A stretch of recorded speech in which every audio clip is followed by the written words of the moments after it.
أعوذ بالله السميع العليم من الشيطان الرجيم من همزه ونفخه ونفثه بسم الله الرحمن الرحيم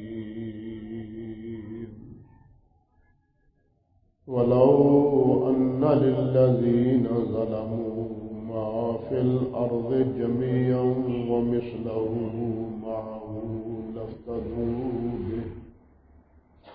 لافتدوا به من سوء العذاب يوم القيامة وبدا لهم من الله ما لم يكونوا يحتسبون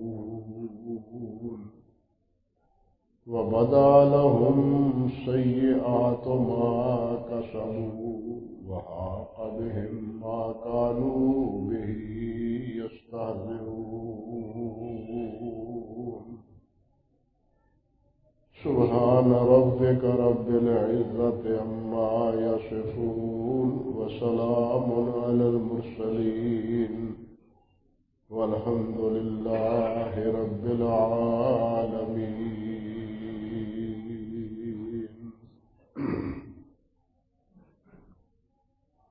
محترم معزز سامعین کرام، عزت مآب میری بہنوں اور بیٹیوں،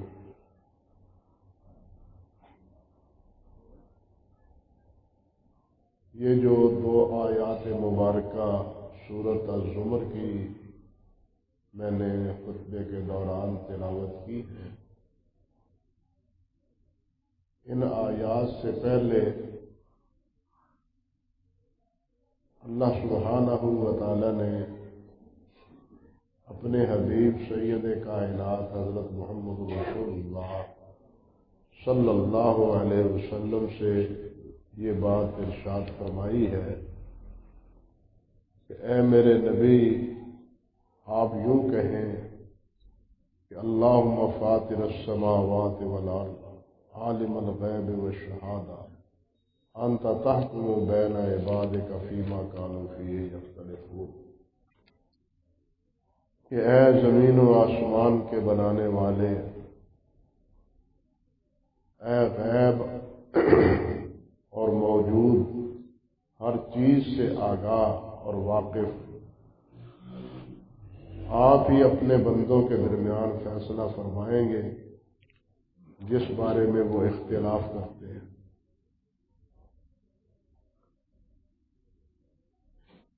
گویا یہ ایک آخری صورت ہے مشرکین کے ساتھ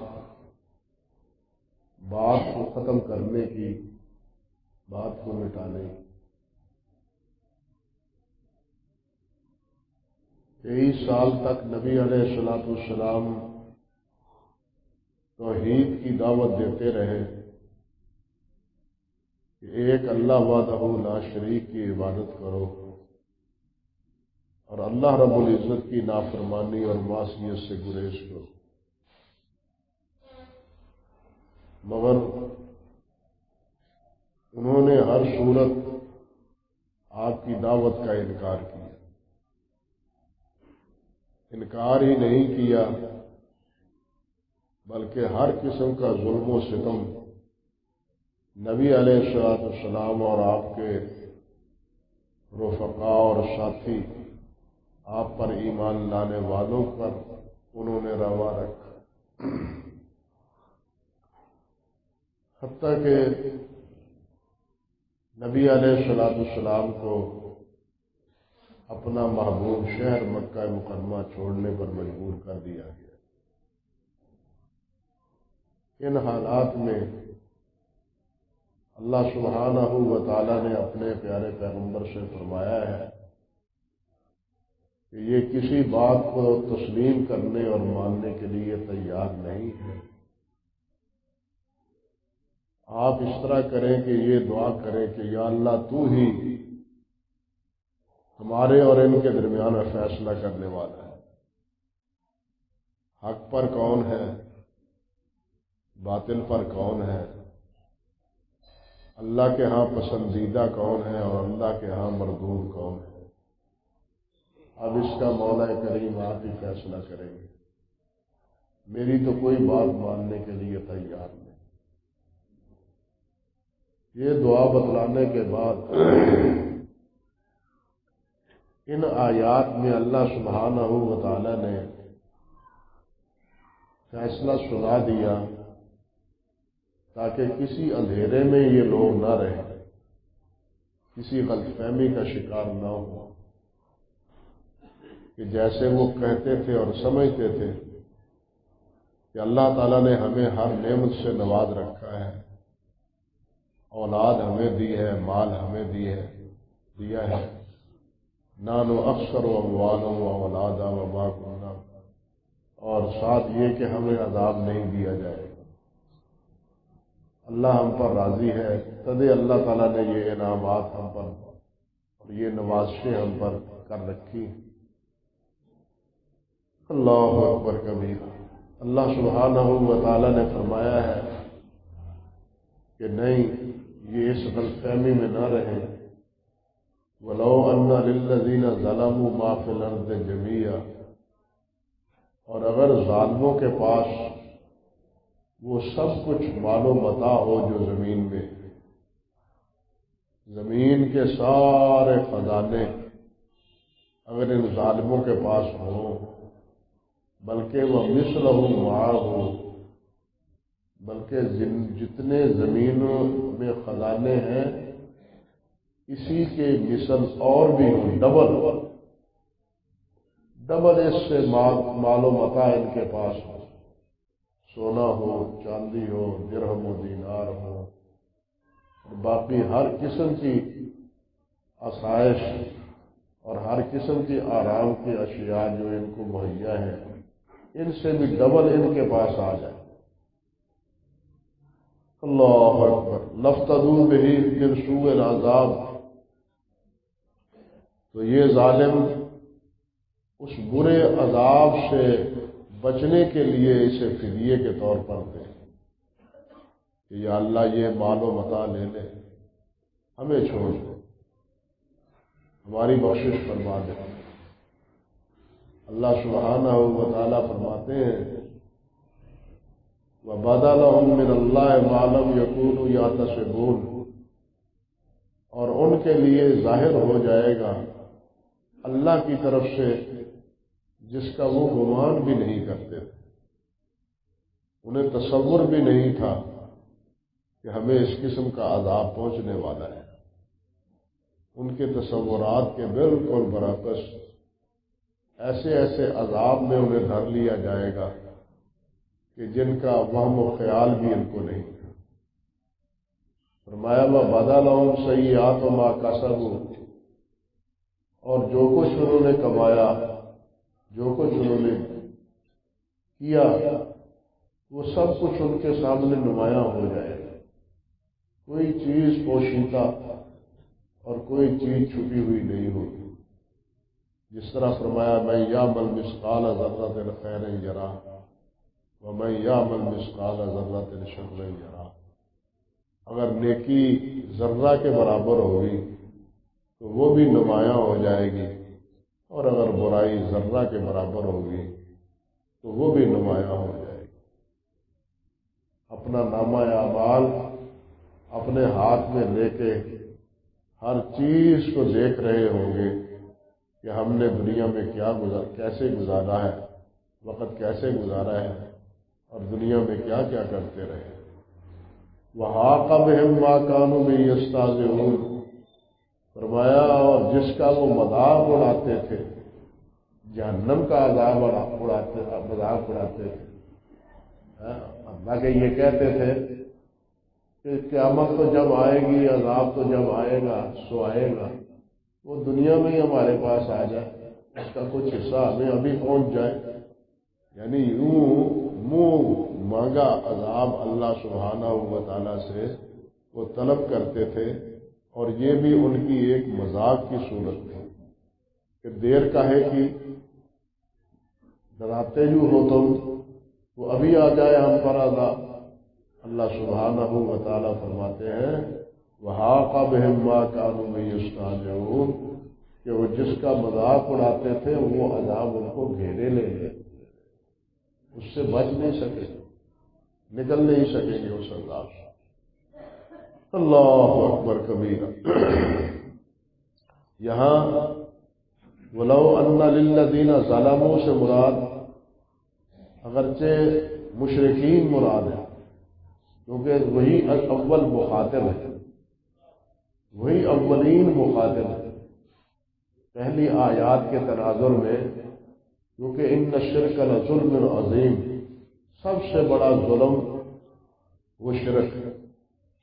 تو ظالموں سے یہاں اول والا سے مراد وہ ہے جو شرک کے پجاری مشرکین تھے، لیکن علامہ راغب فرماتے ہیں کہ قرآن مجید سے یہ پتہ چلتا ہے، احادیث سے بھی اور قرآن مجید سے بھی، کہ ظلم کے معنی صرف شرک نہیں ہے، بلکہ اس میں وہ ظلم بھی شامل ہے جو ایک آدمی دوسرے آدمی کے ساتھ روا رکھتا ہے، جو ایک آدمی دوسرے پر ظلم کرتا ہے، بلکہ جو آدمی اپنے آپ پر ظلم کرتا ہے وہ ظلم بھی اس میں مراد ہے، کیونکہ قیامت کے دن انصاف ہوگا۔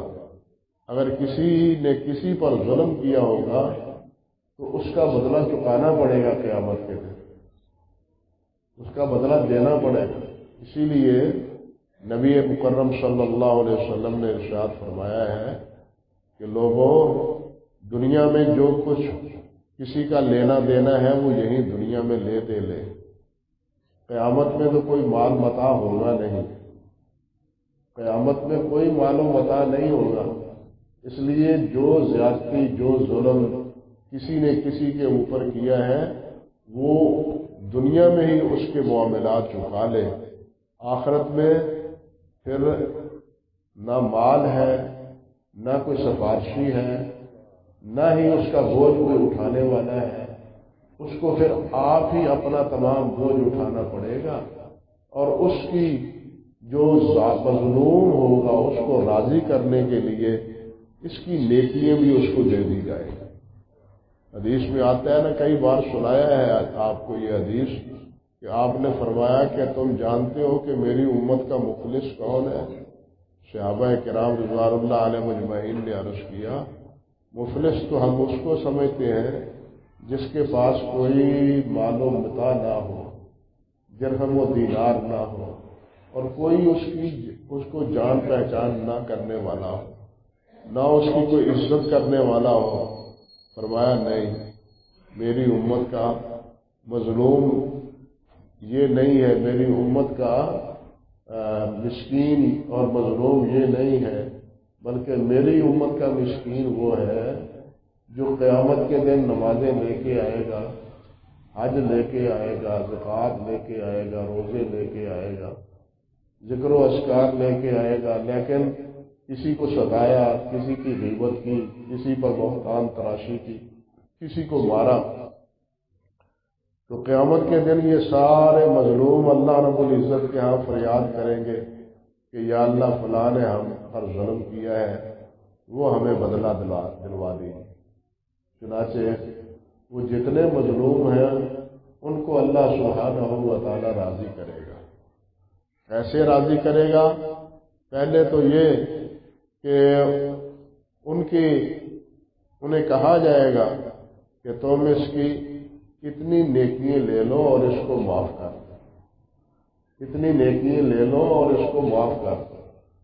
جب اس کی ساری نیکیاں ختم ہو جائیں گی اور مظلوم ابھی باقی ہوں گے تو پھر اللہ تعالیٰ فرمائیں گے کہ ان کے گناہ وہ اس کے ساتھ ڈال دو، اس کو جہنم میں ڈال دو۔ یہ ہے میری امت کا مسکین جس کو قیامت کے دن جو خالی ہاتھ نہیں بلکہ بھرے ہوئے اعمال کے ساتھ آیا تھا، لیکن اب خالی ہاتھ جہنم میں جا رہا ہے۔ اس لیے فرماتے ہیں کہ ظالموں سے مراد یہاں وہ ظالم بھی ہیں جو ایک دوسرے پر ظلم کرتے ہیں، ایک دوسرے کی کو گالی دینا۔ آج تو ہم کسی کو گالی دینا، کسی کو مارنا، اپنی دھوس اور دھاندلی سمجھتے ہیں، چدراہٹ سمجھتے ہیں۔ آج تو یہ سمجھتے ہیں کسی کو کی غیبت کرنا سمجھتے ہیں گویا کہ ہمارا یہ استحقاق ہے، معاذ اللہ ثم استغفر اللہ۔ لیکن قیامت کے دن اس ظلم و ستم کا پتہ چلے گا کہ اس کا انجام اور اس کا بدلہ کیا ہے۔ اللہ تعالیٰ معاف فرمائے۔ اسی لیے میرے بھائیوں، کسی کا لینا دینا ہو، آج کل ہمارے ہاں بڑی دلیری سے کسی کا قرضہ دینا ہو یا کسی کے پیسے دینے ہوں تو بعض لوگ وہ بھی ہیں جو کہتے ہیں کہ قیامت کے دن لے لینا۔ مجھے آپ بتلائیں کہ قیامت کو ہم نے کیا سمجھا ہے، قیامت پر ہمارا کیا ایمان ہے؟ یہ جملہ تو کفار مکہ کہا کرتے تھے۔ حضرت خبیب رضی اللہ تعالیٰ عنہ، اس کا ایک کافر نے پیسہ دینا تھا، قرض دینا تھا۔ وہ قرض مانگتے تھے کہ میں نے تیری مزدوری کی ہے، محنت کی ہے، میرے پیسے دو۔ تو وہ آگے سے مذاقاً یہ کہتا تھا قیامت کے دن لے لینا۔ قیامت پر تو اس کا ایمان ہی نہیں تھا، تو وہ گویا حضرت خبیب رضی اللہ تعالیٰ عنہ سے مذاقاً یہ بات کہتا تھا قیامت کے دن لے لینا۔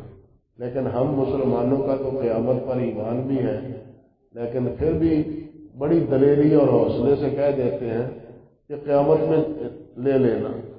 قیامت کے دن نہ تو روپیہ پیسہ ہوگا، خالی ہاتھ ہوگا، یہ اس کے پاس ہوگا کیا؟ بلکہ اللہ سبحانہ و تعالیٰ نے یہاں یہ فرمایا ہے کہ اگر قیامت میں جو بری حالت ہوگی، جہنم میں تو جو ہوگا، میدان معاشر میں یہ کیفیت ہوگی، اللہ معاف فرمائے کہ بعض وہ ہوں گے جو اپنے پسینے میں ٹخنوں تک، بعض وہ جو اپنے پسینے میں گھٹنوں تک، بعض وہ جو اپنے پسینے میں کمروں تک، اور بعض وہ جو اپنے پسینے میں ایسے جیسے منہ میں لگام دی ہوئی ہے، اس طرح پسینے میں شرابور ہوں گے اپنے ہی پسینے میں۔ یہ تو میدان معاشر کی بات ہے، جبکہ سورج بالکل سوا نیزے پر ہوگا اور یہ زمین تانبے کی طرح تپ کے بالکل سرخ ہو چکی ہوگی۔ یہ کیفیت محشر کے میدان کی ہوگی، جبکہ وہ دن 50,000 سال کا ایک دن ہوگا اور سائے کے لیے بھی کوئی درخت نہیں ہوگا سوائے اللہ رب العزت کے عرش کے۔ اللہ ہمیں عرش عظیم کا سایہ نصیب فرمائے۔ سوائے اللہ تعالیٰ کے عرش کے اور کہیں کوئی سائے کی کوئی جگہ نہیں ہوگی۔ اب کتنی دلیری سے ہم یہ بات کہہ دیتے ہیں کہ قیامت کے دن لے لینا۔ اب ہمیں سوچنا چاہیے کہ ہمارا قیامت پر ایمان بھی ہے۔ قیامت کو ہم نے کیا سمجھا ہے؟ صحابہ کرام رضوان اللہ علیہ مجمعین یا اہل اللہ قیامت کا تو خوف کھا کے اتنا روتے تھے کہ کہتے تھے کہ یا اللہ ہمیں یہاں دنیا میں ہی کوئی تکلیف دے دے، قیامت کے دن ہمیں کوئی تکلیف نہ دینا۔ وہ تو اتنے بےتاب ہو جاتے تھے اور یوں دعائیں کرتے تھے کہ یہیں دنیا میں حساب کتاب، یا اللہ کوئی تکلیف دے دے، کوئی عذاب دے دے، کوئی بخار چڑھا دے یا بیماری دے دے، اس کے عوض قیامت کا دن عذاب سے ہمیں محفوظ رکھنا۔ جو قیامت کا ایمان رکھتے تھے ان کی کیفیت یہ تھی، لیکن ہمارا قیامت پر ایمان بھی ہے اور دلیری سے، بڑی دلیری سے کہتے ہیں قیامت کے دن لے لینا۔ اللہ اکبر کبیرہ۔ اللہ سبحانہ و تعالیٰ یہ ہمیں سمجھ عطا فرمائے۔ اور یہاں یہ بات بھی اللہ نے فرمائی ہے وَبَدَا لَهُم مِّنَ اللَّهِ مَا لَمْ يَكُونُوا يَحْتَسِبُونَ، ان کے لیے وہ کچھ ظاہر ہو جائے گا قیامت کے دن جس کا انہیں احساس تک بھی نہیں، ان کا خیال تک بھی نہیں کہ یوں بھی ہوتا ہے۔ دنیا میں مثال کے طور پر مشرکین وہ یہ سب سمجھتے ہیں کہ قیامت کے دن ہمارے معبود جو ہیں وہ ہمارے سفارشی بنیں گے۔ وہ قیامت کے دن وہ ہمارے معبود سفارشی بنیں گے اور ہماری شفاعت کر دیں گے اور ہمارا بیڑا پار ہو جائے گا، وہ یہ سمجھتے۔ لیکن اللہ سبحانہ و تعالیٰ نے بیان فرمایا ہے